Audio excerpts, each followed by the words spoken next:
Whether you are a brand, agency, or content creator, collaborating with some of the world's leading digital platforms can help to grow your brand. In this episode, we kick off our series of conversations with some of the world's leading digital platforms to get a sense of opportunities to collaborate. Google's Head of B2B Marketing in Sub-Saharan Africa and Head of Marketing in South Africa, Asha Patel, joins me to talk about opportunities within Google and YouTube for both brands and content creators.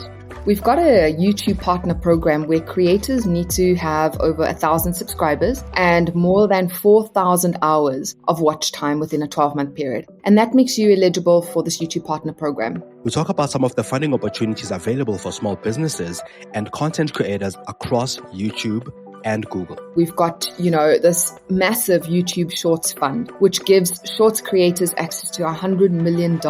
And that Shorts Fund is available in more than 100 countries now. And, SSA, markets across SSA are within that 100. We also get into how brands can optimize their advertising for YouTube. We shared this framework called the ABCD framework, and this is a framework for creative recommendations that assists you as a creative to actually create video content that, performs particularly well on YouTube. This is The Lead Creative.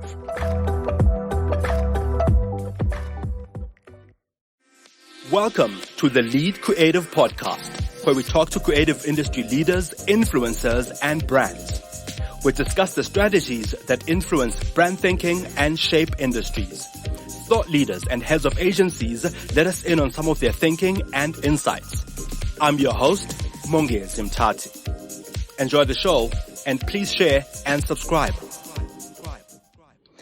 Asha, thank you very much for making the time to join us this morning. Just before we start, just a simple sort of easy question. What's your one favorite thing about being part of the creative industry? Wow. Firstly, thank you for having me. And thank you to everyone that's actually listening today. I think my favorite thing about being part of the creative industry is being at the forefront of trends. I think, and particularly in Africa, I think we are such a creative nation, and it's incredible to actually see so much of the creativity being exported to other parts of the world, whether that be through creative that's utilized in, the film industry, music, food, fashion, beauty. And I think that's what excites me most about being part of this industry. That's great. And I do want to talk about trends a little bit. One of the things that I want to get clarity on is what you do at Google, because you've got this, I mentioned this before we started, you've got, you're the head of marketing for Sub-Saharan Africa, and you're also country marketing manager in South Africa. How do these meet, and how these hats that you wear, how do they kind of work together and merge in the experience of the user and people who interact and engage with Google? Yeah, great question. So the role is as Head of B2B Marketing for Sub-Saharan Africa. And what that role entails is the support of small, medium, and large organizations, assisting them with their digital transformation journey. And that looks quite different based on the segment. So if you're a micro business and you're just starting out and, you're running your business in a bricks and mortar fashion where you are, receiving product and then distributing that product to your end consumers, our role there is actually to assist you to create your online presence. And getting online, is multifaceted. You've got to firstly set up your domain. You've got to create a website. You've got to be found. You've got to market your products and services. You've got to continue to upload and, have an updated version of your product lists. So that particular piece of the journey is quite, it's very early for a lot of the small businesses that operate across Africa. And there we assist them in mostly getting online through free tools like Google Business Profiles, which enabled small businesses to get found, to get discovered, and actually then to assist customers to actually get directed to those businesses through maps, for instance. You can review those businesses online. You can actually interact and chat with those businesses to find out if a product is actually in stock. etc. So that's, the small and medium-sized B2B marketing in a nutshell. What we do with larger organizations that are more sophisticated, that have been online for an extended period of time, they have a web presence, they already engage with their customers online in quite advanced ways, is we assist them to improve their digital marketing capabilities internally at the organizations, as well as through their partners, through agencies, and assist them to run more data-driven marketing. Multi-moment marketing is what we call it. And we run a survey to actually determine where they are on this digital marketing transformation scale, starting from, a very a company that's actually just starting out in their journey, all the way through to someone that's really sophisticated. And we create programming for each of the 4 stages of maturity to try and enable them to become more sophisticated. And the more sophisticated they are, it results in cost savings, it results in efficiencies, and it results in them actually being able to reach their customers quite easily. So that's the first part of the role.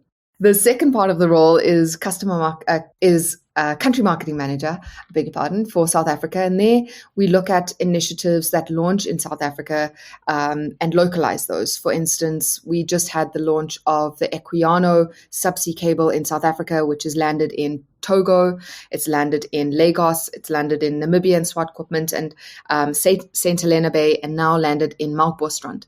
And in South Africa, we look for partners that could actually help release that capacity to end consumers, and then form those partnerships. And that's the launch that we just had 2 weeks ago. So those kind of initiatives where we look at more localized launches of Google products. Yeah. Thanks for that. You mentioned that you had that launch 2 weeks ago. I know that in the last week as well, you hosted a few partners and advertisers at one of Google's events last week. I think it was, or the week before. What were some of the most notable trends that came out of that event that are people worth sort of knowing about, especially from a content creator perspective? Because content creators as well as agencies are telling us that it's important to them to understand how they can collaborate with Google and all their platforms of choice, and get a sense that they're being given the right kind of attention and right kind of partnership. So what are those trends that came out of the event last week, as well as what should content creators be looking out for? Yeah, so we had quite an exciting event last week called YouTube Festival. And YouTube Festival was an opportunity for us to connect with advertisers and agencies, our partners in the space, as well as creatives from creative agencies. So our theme for YouTube Festival was YouTube is for everyone. And this to underpin the notion that, YouTube gives everyone a voice. It allows every single person to see the world in so many different ways.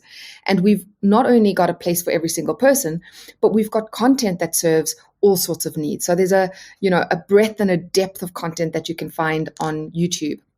And it doesn't matter what your age, your gender, your race, your socioeconomic background is. You can actually watch on YouTube on any screen and at any time. And we had partnered with Ipsos and conducted some research through Ipsos. And through this research, we had, it had been revealed that viewers in South Africa say that YouTube is number 1 in delivering relevant content. We also, from the same study, had found that 94% of YouTube viewers in South Africa say that YouTube helps them to learn something new.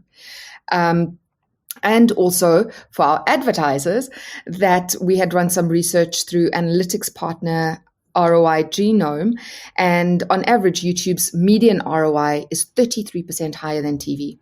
So for creatives, I think, the message here is that we need to be thinking of multiple different platforms when you plan your media.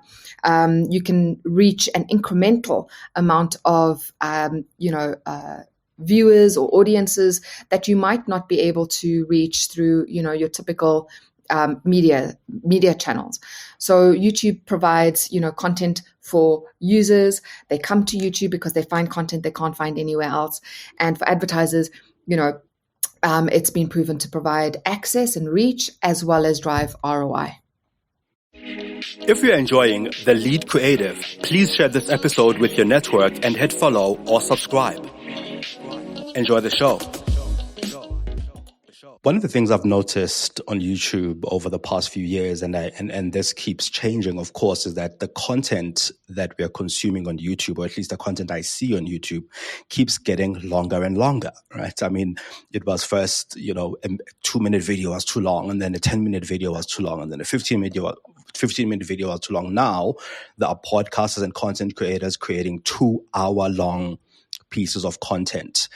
And of course, people are watching more and more YouTube in their homes, on their smart TVs.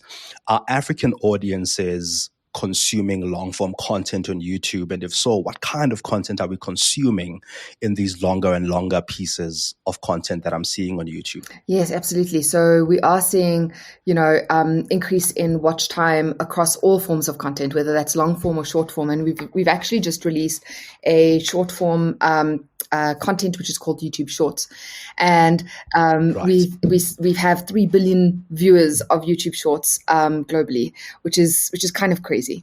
So we've got YouTube Shorts, which what we found within YouTube Shorts is it really appeals to the Gen Z and the millennials.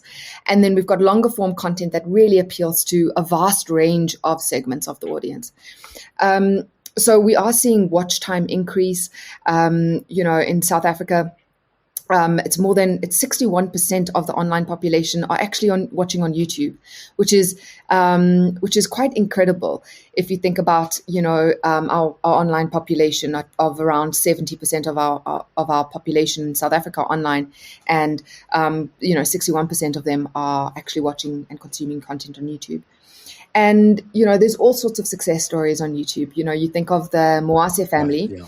They're a family who tell stories about their own journey through life, and they use cinematography skills that they have in their family and their creativity, and they showcase all of this content, long form as well as short form. And they've got over 800,000 subscribers onto their channel. I mean, that's nearly 1 million subscribers on their channel. That's amazing. It's quite amazing. Yeah. And they're a family, so it's not only, this Gen Z or this millennial that's sitting behind the screen creating content. It's the entire family, the mother, the father, the daughter, the son. And so that's quite exciting to see that, we are creating content that serves various needs. And there really is a place for everyone, I think, on YouTube. I think to the point that you're making about this family, it feels to me like, of course, it's reality TV type content, or what would be in a reality series is what I'm getting a sense of. We spoke in one of our episodes to a content creator who creates content specifically for TV with some reality TV content that they create. And what they found is that audiences, at least from a TV perspective, as well as the consumption of their content on digital platforms, is that audiences are finding more and more and creating more and more hyper-localized content. And in this case of this family, I find that to be sort of true. Are you finding that to be true across the continent? Are you finding that to be true in terms of the content that we look for from an African perspective, or anywhere in the world that tries to find its roots within the local context? Yes, I definitely agree with that. I think, the internet and having, access to technology, and it doesn't have to be sophisticated technology. You just need a smartphone, enables you to anyone can become a creator, really. So gone are the days where you actually need a full production team. You need a studio, and you paying massive fees. We had Nicolette Mashile, who's a creator who actually creates content. Her channel is called Financial Bunny, and she shares content around how to optimize your money, your budgets. What is a budget? How do you even go about, setting up a budget? How do you think about your home loan? How do you think about your vehicle and asset finance? Yeah. And she only shoots through her smartphone. She literally lifts up her smartphone and she shoots through her smartphone and she uploads. And she was the recipient of our Black Voices fund, our YouTube Black Voices fund last year, and got access to coaches and mentors that helped her to optimize her channel. But even without access to the professionals, she was doing so well, and she is doing so well on YouTube. So Yeah. so I would say that there definitely is a need for localized content because there are nuances that only apply to people living in this country. For instance, a home loan, is very different to a Right. mortgage in the UK. So there is a need for that content. And I think, for the creatives out there that have any ideas, I think there's definitely, there will be an audience for your content. So let's take a few steps back then to both the family and finance or financial bunny. I'm sorry, I forget her name now. But let's go a couple of steps back. How do those content creators or those creative minds find ways? How do they collaborate rather with a YouTube? What are some of the things that they should consider or look out for or have in their content that makes them sort of good partners or collaborators with the platform? Yeah, so I think, we've got there's a couple of ways that you can actually, be part of this ecosystem. We've got a YouTube partner program where creators need to have over 1,000 subscribers and more than 4,000 hours of watch time within a 12-month period. And that makes you eligible for this YouTube partner program. And we'll pick that up in the back end, and our partner managers will actually reach out. So that's a great way. We've got, this massive YouTube Shorts fund, which gives Shorts creators access to $100 million across just over 2 years, in 2021 and 2022.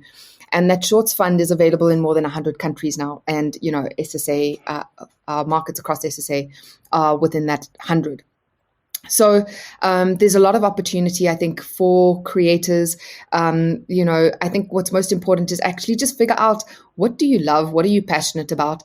And start creating content based on that. And there will be an audience for you. And once you've got an audience, you're driving your watch time, you're driving your subscriber base, you will be picked up by our tools and our partner managers. And the funding as well as the support will be available to you. But I think what's most important is actually to tap into, what are you most passionate about? What do you love doing? What do you love talking about? And, what can you teach other people about? Absolutely, absolutely. So we're nearing the end of the year now. Black Friday is coming up, and all of these wonderful things are about to happen, especially for brands. What are some of the things or opportunities that brands should consider in their planning for the next year, next 2 years? I know that with the events and launches that you're doing, there's a lot happening in the background, planning for the next year or 2 years. What are some of those opportunities that from a brand side they should be considering, looking out for, or thinking about as they plan ahead? Yes, absolutely. So, as we move into the retail, these are pretty much the retail months where people start thinking about, spending for Christmas, for Thanksgiving, for end of year, New Year's, etc. We start to see steady increases in search volumes for products and services. And in fact, for all of the retailers that will be running Black Friday specials, you start to see massive spikes in searches for consumer electronics, for smartphones, for clothing, for instance. So I think what's important for any advertiser is really to optimize on your search activity, make sure that you have coverage on your typical keywords, but also look at your long tail keywords and optimize for your long tail keywords to drive that traffic up and to drive that traffic to your portal, where you can communicate exactly what the differentiating offers are from your organization. And then we're also seeing formats on YouTube drive conversion. So gone are the days when you think of YouTube very similar to the way that you think of TV, as an awareness driver that's only an upper funnel driver of consideration and preference. Now we're seeing a lot more conversion actually take place off YouTube, where we're driving ROI. So our recommendation to brands that we are working with is optimize your creative. Don't just put your TV ad on YouTube, for instance. Optimize your creative for the digital platform and for the digital viewer. where you are front Yes. loading with your logo. You're got a very clear call to action, or call to engagement, or call to explore even, and optimize that creative for the correct platform, and then make sure that your hygiene factors are taken care of, where you are covered across all of the keywords that are most relevant to your brand, to your products and the services that you sell on Google search. If you're enjoying The Lead Creative, please share this episode with your network and hit follow or subscribe. Enjoy the show. As we think about some of these optimizations, I mean, as a content consumer and viewer myself, and as someone who kind of works in digital as well, I notice that a lot of these brands sort of miss me as a consumer in that sort of 5-second mark as I'm watching a YouTube video.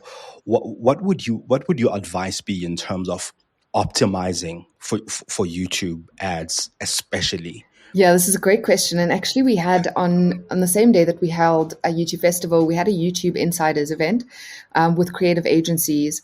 And we shared this framework called the ABCD framework. And this is a framework for creative recommendations that assists you as a creative to actually create video content that works well, and that performs particularly well on YouTube.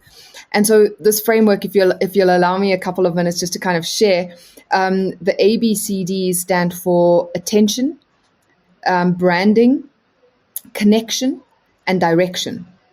And I'd actually created a LinkedIn post on this because I found it so insightful, not only for creative, but for myself as well, just as someone that shares quite frequently online. So attention really is around jumping in and getting straight to the heart of the story faster. You've got to front load your story arc and use the most compelling part of your ad upfront. And here you can use things like audio and supers to support your story. You've got to use bold text and voiceovers. And as they say, be seen and say. So you need to be able to be heard, and people need to actually see you. And what's really important, I think, specifically in the African context here around attention, is you need to actually build for the mobile screen in mind. And, I think you also need to consider the fact that a lot of people use smaller smartphones, so their screens aren't as expanded. So think about that as you design your creative for YouTube. And then, what that would mean is zoom into the person that's talking, showcase a key product moment, and use high contrasts. Then the B for branding is around showing up early and throughout your ad. You've got to reinforce your branding with audio mentions, use draw on your branding assets and bring that to life. Have your logo at the top right-hand corner of your video so it's constantly there and there's that association. Then the C for connection, that's all around, actually connecting with your audience. What we found is that ads that perform the best on YouTube are emotive. They create that emotional hook. They make people feel something. Yeah. They're not just functional. And that's true of all advertising, right? Definitely. Yeah, You're going to remember the one that Yes. made you cry or made you laugh. Yeah. Yes. So that's just as true, in the traditional world as it is in the digital world. So really humanizing the story, showcasing a diversity of people. And what we found is that ads that actually showcase not actors, but real life people perform better on YouTube. And then what we found in terms of, the long form versus short form is that you should use short form to remind people, but use long form to actually change their mind. So if you're a challenger brand, for instance, and you're trying to get people to switch over, use a longer form piece of content. And then the D for direction, this is basically as you direct your viewers, have a very clear call to action. You've got to have at least one call to action. And, if you are driving lower funnel metrics, then use a call to action. If you have upper funnel objectives, then use what we call a call to explore. So people can find more information here or learn more. And that's really important. So I think, that's quite a clear framework that can help creatives to think about, how to actually either create for this platform, or utilize your creative assets that exist, but leverage them in the best way possible to drive performance on the digital platform. That's great. And what I find really fascinating, which is somewhat, I guess, counterintuitive when you think about what we've been taught and what we keep seeing on our screens, that people want to see more everyday people rather than big names or actors or sort of celebrities or whatever it is. For me, that's really fascinating because, of course, a lot of information would tell you that people want recognizable faces, right? Yeah. In advertising or for ads to resonate. So celebrities do perform quite well in the first few seconds, and they actually drive retention on ads, is what we found. But what makes people feel that a product or service can be for them is they've got to see people that look like them. If I see someone that looks like me, they feel like me, they sound like me, they might have a similar role as a mother, as a wife, as a sister, as a daughter. That makes me feel like, oh, that product is useful in their life, might be useful in mine too. So I think that's why, just using everyday people really works. Right. Just to switch a little bit from sort of bigger brands with bigger budgets, how do smaller teams that work with smaller brands as well as small businesses also gain access to some of these really amazing tools that help businesses grow, that help brands be more recognizable? Yeah, so we've got a number of programs actually that are available to small businesses. And, let me share actually what we're doing in the startup space, which I think might be quite interesting. 2 weeks ago, we launched what we call this Black Founders Fund. It was the second cohort of our Black Founders Fund in South Africa that we launched, and actually across Sub-Saharan Africa. And this year, we announced 60 Black founded startups that have now been selected to form part of this cohort. And through this cohort, they receive a total of $4 million in funding and support that helps them to scale their ongoing work. So in South Africa, we had selected 5 grantees. And what's really exciting for us is across the 60, 50% of these businesses are actually women-led businesses. So quite exciting for us as we try to, support more diverse businesses. The access within this program is not just from a funding perspective, because we understand that funding is important and it helps with, driving licensing, driving licensing agreements, paying for, salaries, etc., which some of these small businesses might struggle with. But we also give these small businesses access to a massive network of mentors and support through the Google network, so that they can actually, learn how to go about managing certain challenges that they might have, or even approach certain opportunities. And so this is how we've been supporting, 60 of these startups across Sub-Saharan Africa as part of the second cohort of the Black Founders Fund. Yeah, and I mean, I looked at that and I see that, there are some agri-tech businesses, there are some businesses that do food and parcel sort of delivery in there. It's really interesting to just look at the businesses that have benefited from, South Africa, Kenya, Rwanda, and all the rest of the other places. What are you seeing from a startup perspective as tech that is being submitted? Are there any trends that you've noticed in terms of the types of apps and technologies that are being submitted to try and solve African problems? Yeah, so like you've rightly said, we're quite excited that some of the sectors that have been supported, and the kind of, the most popular ones are fintech, healthcare, e-commerce, logistics, agri-tech, education, hospitality, smart cities. So they come from, quite a broad range of verticals and sectors. And, we're quite excited that, in South Africa, for instance, one of the fintech companies called Credit AIs is actually founded by a woman. So quite a male-dominated space typically. And this particular business founded by a woman. So, those are definitely the more popular types of startups. But I think, we had 4,000 applications to this Black Founders Fund program. So it just goes to show that, I think we do not have a shortage of talent, innovation or creativity on the African continent. We definitely are not short of organizations that are solving not just for Africa, but solving problems for the rest of the world. Absolutely. Just the last sort of closing question, and it's a two-pronged question. What is coming up in the next year that content creators can leverage for, that content creators can leverage for their content creation, as well as other opportunities that are coming up in the next year or two for in B2B or within the B2B space or within the business space, that businesses, that brands can think about and also start leveraging? So content creators on one side and sort of businesses and brands on the other. So, within the content creation space, we have this Black Voices Fund where we've released 12 YouTube original projects. And within this Black Voices Fund, our intention here is to present fresh narratives that highlight intellectual power, authenticity, dignity, and joy of Black voices, and to educate audiences about racial justice. So I think, we can expect to see more of these types of funds actually be supported, and for creators within the African region to be supported through these types of funds. We also, like I had mentioned to you, we've got this YouTube Shorts Fund as well, and so.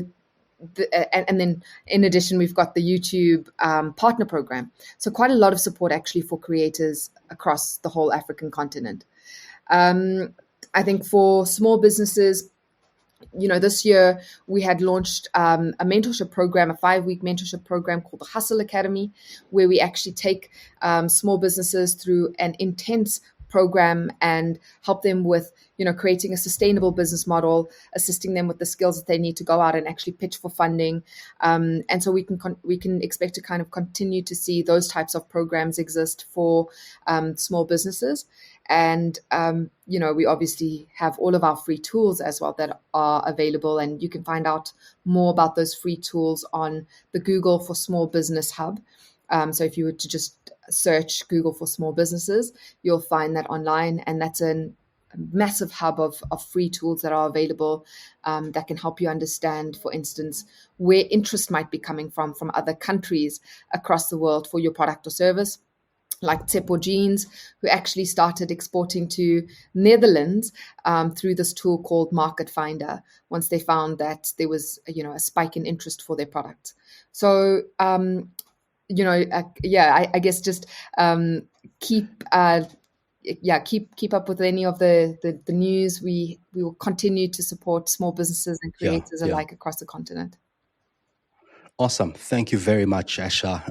You guys are doing a lot of really great, really interesting things. And I hope content creators and small businesses, I know they'll find this useful. I just hope they, make use of the opportunities that are available.